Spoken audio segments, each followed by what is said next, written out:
Mengampuni suatu perkataan yang pendek dan mudah untuk dikatakan, tetapi begitu sukar untuk dilakukan di dalam kehidupan seharian ataupun kehidupan reality di dunia ini.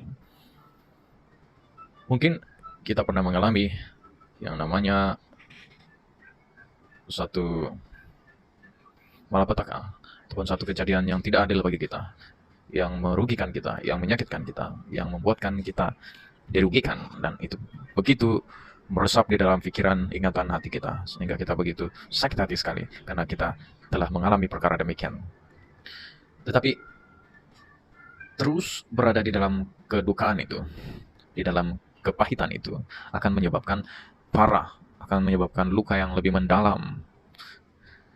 Oleh karena itu, di dalam Yesus Kristus, kita diajari di dalam Lukas pasal yang ke-23, ayat yang ke-34, Yesus mengatakan ketika dia disalibkan oleh orang-orang yang berdosa, Yesus mengatakan, "Ya Bapa, ampunilah mereka, sebab mereka tidak tahu apa yang mereka perbuat." Perkataan Yesus ketika dia berada di atas kayu salib, ampunilah mereka, sebab mereka tidak tahu apa yang mereka perbuat. Kedatangan Yesus Kristus, firman Allah yang hidup, yang kekal, menjadi manusia, itu adalah untuk memberikan kepada manusia pilihannya suatu pengertian dan keselamatan, yaitu bahwa dosa-dosa manusia boleh diampuni melalui korban darah Yesus Kristus, melalui kasih dan pengampunan Tuhan. Tuhan menjalankan keadilan, dan dia melepaskan manusia dari hukuman, karena dia sendiri yang menggantikan manusia untuk menanggung hukuman tersebut.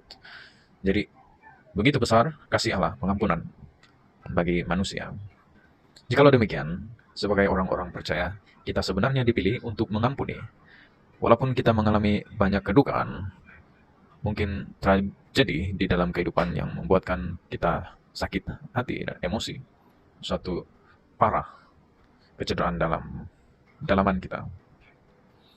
Tapi sebagai orang-orang percaya, kita diajar untuk mengasihi. Adalah salah untuk kita berfokus kepada kesalahan ataupun kepada orang yang sudah melakukan kesalahan itu kepada kita. Tapi kita harus dengan sebenar-benarnya memfokuskan hanyalah kepada Yesus Kristus.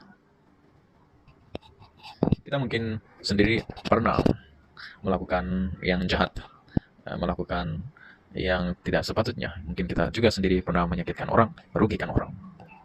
Dan orang boleh merasa berdendam dan sakit hati dengan kita. Ataupun kita yang mengalami semuanya itu oleh karena orang lain yang melakukan terhadap kita. Jadi apa sebenarnya yang secara praktikal kita harus lakukan? Yaitu kita harus maju, jangan lagi diikat, diperhamba oleh perasaan, oleh peristiwa masa yang lalu, tetapi ingatlah bahwa Yesus Kristus telah mati bagi kita dan dia telah bangkit mengalahkan maut. Dengan berfokus kepada Yesus Kristus, maka kita boleh mengampuni kesalahan orang lain, karena dia sendiri sudah mengampuni kesalahan kita. Dengan melihat dan bergantung kepada Yesus, minta dia kekuatan untuk mengampuni, maka kita akan benar-benar satu lagi langkah mengecapi, mengenal, dan merasai, mengalami sendiri keselamatan yang daripada Tuhan. Dan kita niscaya akan boleh mengampuni orang lain dan melepaskan segala yang pahit, menaburkan pengampunan kepada orang lain. Persoalannya, apakah Anda siap membuka hati untuk mengampuni orang yang sudah bersalah kepada kita? Mungkin seseorang yang sampai hari ini kita mengingat kesalahannya. Maka kita berdoa supaya Tuhan, Allah Bapa kita, Yesus Kristus, memberikan kita kekuatan untuk mengampuni, untuk melupakan, meninggalkan segala sesuatu yang jahat yang sudah berlalu, dan masuk di dalam keselamatan dan pengampunan yang sejati. Seperti Tuhan sudah mengampuni kita, maka haruslah kita juga mengampuni orang lain. Tuhan memberkati.